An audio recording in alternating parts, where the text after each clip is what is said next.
Your focus is creating your life, but you're ignoring this. Why you're missing it. You've been told to focus, but no one told you that focus is not just attention, it's creation. In this video, we explore how every gaze, every thought, and every emotional investment you make silently constructs the life you're living. This isn't about surface-level motivation. It's about uncovering how the mind shapes identity, how repetition becomes belief, and how awareness becomes liberation. What if your pain isn't the problem, but your attachment to it? What if you've never been broken, just misfocused? Let this be a space where you gently challenge your filters, reclaim your direction, and awaken to the world within. Because this isn't just a video, it's a mirror, a quiet reminder that your story is still being written, and you get to choose the ink. Every gaze is an act of creation. Focus is not just a function of the mind. It is the way you shape your world without realizing it. Every time you place your attention on something, you are not merely witnessing it. You are feeding it. You are building it. Your focus is the builder of invisible structures, thoughts, patterns, emotions, and expectations that silently shape your life from the inside out. The energy you give something through focus does not disappear. It accumulates. It deepens. It sets the tone for how you think, how you feel, and how you interpret everything that comes after. Most people never realize this. They believe they are just observing life, but they are actually participating in it at the most powerful level.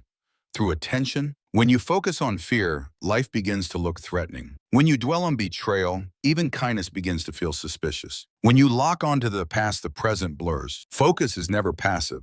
It is always creative, and that creation flows in the direction you choose, whether you are conscious of that choice or not. That is what makes focus so powerful and so dangerous. It builds beliefs out of repetition, not truth. It builds your future by echoing what you gave your energy to yesterday. The question is not whether you are creating, you always are. The question is, what are you creating with the quiet, constant gaze of your mind? Because that gaze is not neutral. It gives shape to your story. It molds your identity. It defines what you expect from love, from life, from yourself. Every time you look at something with emotion, you give it roots. And the more roots it grows, the harder it becomes to see life without it. That is the hidden power of focus. You are always writing something with your attention. The only question is whether you like the story it's telling. You're not just seeing life, you're defining it. Most people believe they are simply observing the world, reacting to what happens, forming opinions based on reality. But that assumption misses something deeper. You are not passively witnessing life. You are actively interpreting it, shaping it, and assigning meaning to every moment based on what you focus on. Your nervous system, your thoughts, your emotions, they don't just respond to reality. They respond to your perception of reality. And that perception is built from your attention. When you focus on being misunderstood, you will begin to interpret every silence as rejection. When you fixate on chaos, your mind starts scanning for disorder, confirming what it already expects. You think you are just noticing things, but what you are doing is defining the entire emotional climate of your life. Your focus becomes the filter, and your filter becomes your experience. This is why two people can live the same event and walk away with completely different truths. One sees betrayal, the other sees a lesson. One sees a failure, the other sees a new direction. It's not the event, it's the lens. And the lens is built from what you've been focusing on for weeks, months, even years. The longer you stare at one emotion, one belief, one story, the more it begins to color everything else. This is how focus quietly becomes identity. Not because the world is that way, but because your attention shaped it into that shape. You are not just reacting to life, you are co-authoring it. Your focus is your pen. Your mind is the narrator. Your beliefs are the genre. What kind of story are you writing? And if it feels heavy, suffocating, repetitive, it might not be because life is that way. It might be because your focus has been trapped in one chapter for far too long. Attention can be medicine or poison. Focus is a tool, and like any tool, its impact depends on how you use it. When misdirected, it can quietly reinforce pain, fuel anxiety, and deepen old wounds. But when consciously directed, it can begin to heal what once seemed permanent. Think of it this way.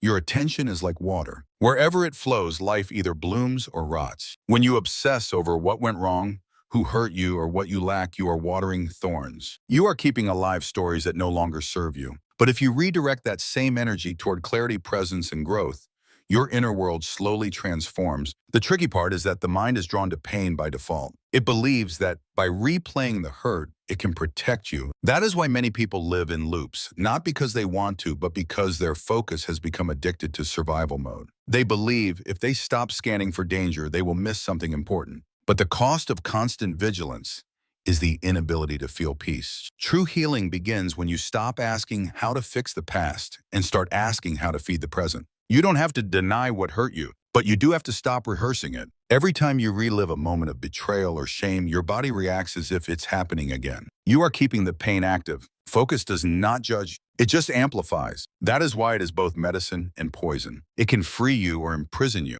The difference lies not in your past, but in what you continue to give your energy to today. Don't let the world steer you. Take the wheel of your inner life. Many people live as if focus is something that just happens to them. A message pops up. Someone says something. A worry appears, and their attention is pulled without resistance. They move through life reacting to everything. Every disruption, every opinion, every emotional wave. And the more they react, the more they lose the ability to direct. But focus is not a passive reflex. It is an active responsibility. If you do not choose where your mind rests, the world will choose for you. And the world does not always have your best interest in mind. Social media, unresolved trauma memories from childhood. They all compete for your focus, not because they are true, but because they are loud. And if you do not anchor your attention with intention, it will be hijacked by the strongest voice in the room. That is how people lose touch with who they are. They live chasing validation, avoiding discomfort, and mistaking urgency for importance. They end up building lives around reactions instead of values. But you have a choice. You can stop handing over the steering wheel. You can pause. You can notice what is pulling your focus and ask whether it deserves your energy. That moment of awareness is where your power begins. The power to respond instead of react. The power to live aligned instead of scattered. Focus is not about control. It is about clarity. And clarity gives you freedom. The freedom to live from your center, no longer dictated by every push from the outside. When you reclaim your focus, you reclaim your direction. And that is how you begin to live by design, not by default. Repeat something long enough, and the brain will believe it's true. Your brain is not designed to seek truth. It is designed to seek familiarity. The more often you think a thought, the more easily your brain recalls it, and the more real it begins to feel. This is how beliefs are formed, not through logic or evidence, but through repetition. If you focus on a fear long enough, your brain will adapt to it. It will begin filtering your environment to confirm that fear. If you dwell on a self-judgment, your nervous system will start to prepare for rejection, even when no threat is present. Over time, this pattern becomes automatic. The thought no longer feels like a passing idea. It feels like who you are. But this identity is not fixed. It was built, and what was built can be unbuilt. The key is to recognize that familiarity is not the same as truth. Just because something feels normal does not mean it is natural. Many people confuse comfort with alignment,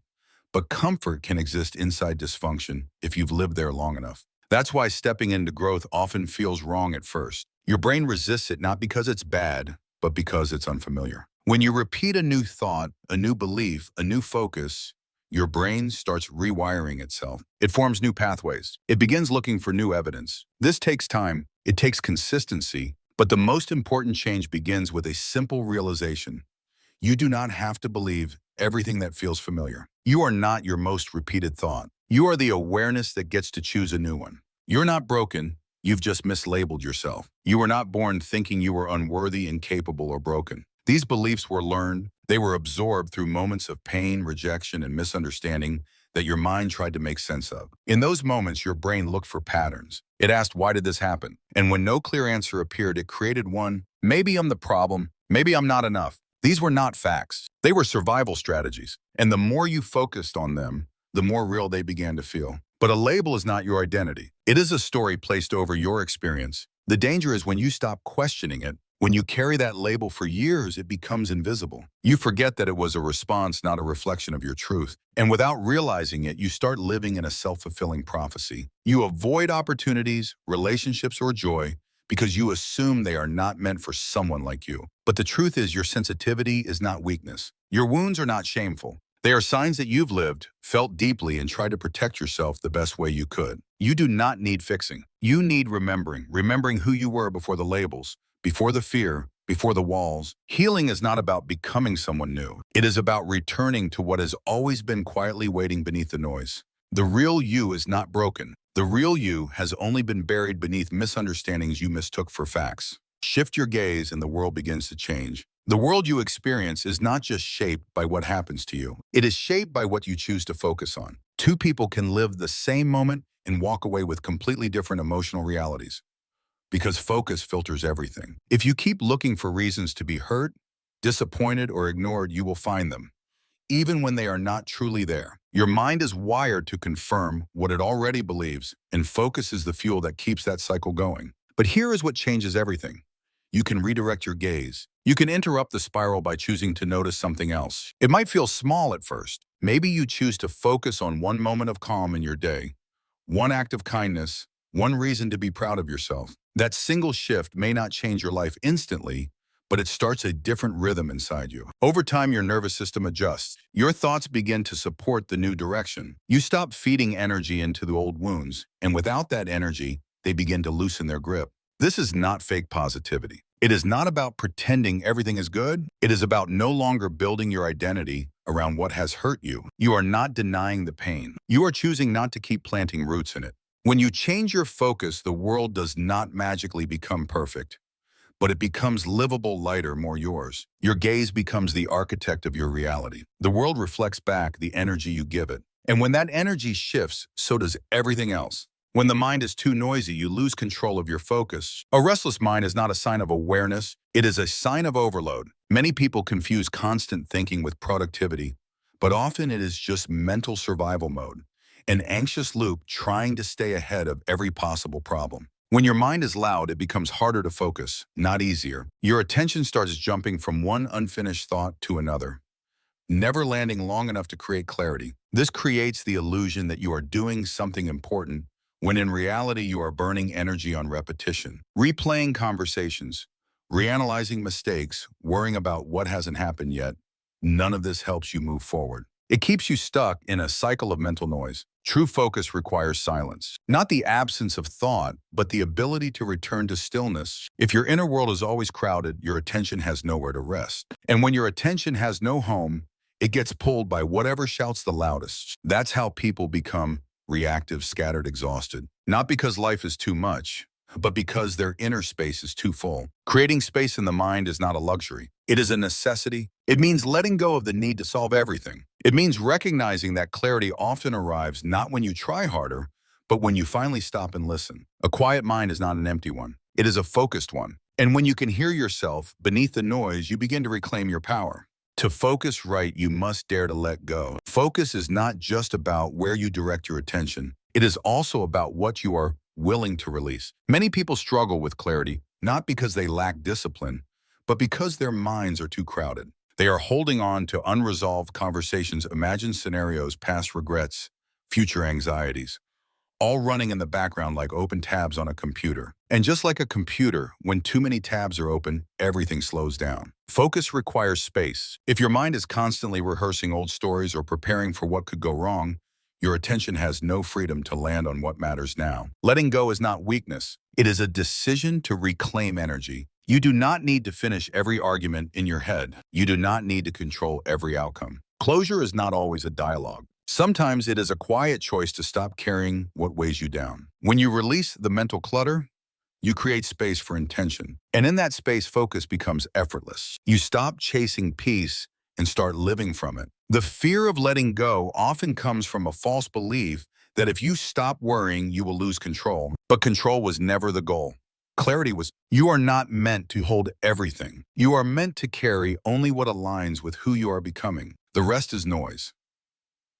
The rest is weight. To focus with power, you must learn the art of release. Let go, not because you are giving up, but because you are ready to move forward. Change what you water, and you'll become someone new. Your identity is not a fixed structure. It is a living pattern shaped by where you place your attention. Just like a plant grows toward the light, your inner world grows toward whatever you keep feeding. If you constantly focus on your flaws, your failures, or how far you still have to go, you reinforce a version of yourself that is always lacking. But when you begin to water a different part of yourself, your values, your effort, your moments of progress, you begin to become someone new. Not because you are faking it, but because you are recentering around truth. Focus creates familiarity, and familiarity becomes identity. The thoughts you rehearse most often become the voice you trust. The stories you tell yourself shape the way you show up. That is why change doesn't require becoming someone else. It requires shifting what you believe is worth returning to. Identity is not built in a single moment.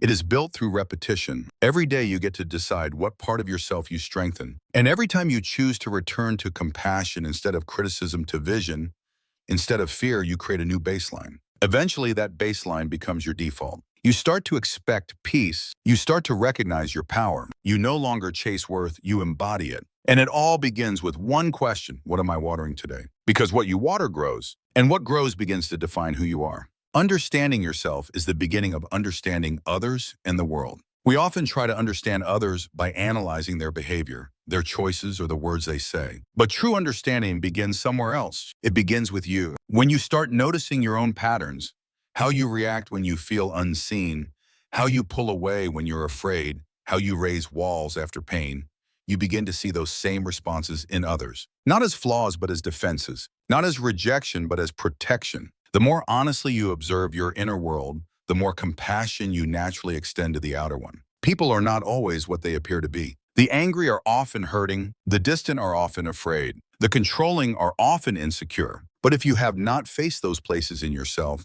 it becomes easier to judge them in others. Understanding is not just knowledge. It is recognition. When you've sat with your own grief, you don't mock someone else's silence. When you've processed your own shame, you don't amplify someone else's mistakes. The world softens when you soften. This is not weakness. It is wisdom. The ability to see through defense and reach the human beneath it is one of the most profound forms of awareness. You begin to realize that most people are not trying to hurt you. They are trying to survive. And suddenly life stops being a battlefield and becomes a mirror. One where every difficult interaction becomes a chance to reflect, not attack. To understand someone else more clearly, begin by turning inward. Because the more deeply you know yourself, the more gently you'll know the world. Psychology doesn't make you weak, it awakens you. There is a quiet stigma that still lingers around psychology and emotional healing. Many people believe that turning inward, feeling deeply, or seeking help means something is wrong with them. But the truth is the opposite. Choosing to understand your inner world is not a sign of weakness. It is a sign of strength. It means you are willing to confront what others avoid. You are brave enough to sit with discomfort, to ask hard questions, and to face your shadows without running from them. That is not weakness. That is power. True power is not how loudly you speak or how much control you have over others. It is how well you know yourself when no one is watching. It is how honest you are when no one is asking. Psychology is not about labeling you. It is about liberating you. It gives language to your experiences. It helps you untangle the knots you didn't even know you were carrying. It teaches you that your emotions are not enemies. They are messengers. And when you stop shaming your inner world, you begin to reclaim it. Awareness is not always easy. Sometimes it hurts more to see clearly. But clarity is the beginning of change. You can't heal what you keep denying. You can't transform what you refuse to name. The journey inward is not indulgent. It is essential, because the more grounded you are in yourself, the less shaken you'll be by the world. In truth, the people who do the deepest inner work are often the strongest, the kindest, and the most awake. Not because they've escaped life's pain, but because they've learned to walk through it with their eyes open. You are not behind. You are not broken. You are simply waking. The journey inward is not about fixing who you are. It's about remembering who you've always been. The more you reclaim your attention, your truth, your peace, the more life begins to respond. Gently, honestly, powerfully. And it all starts with one quiet decision: to stop feeding what no longer serves you and to start focusing on the world you're ready to create.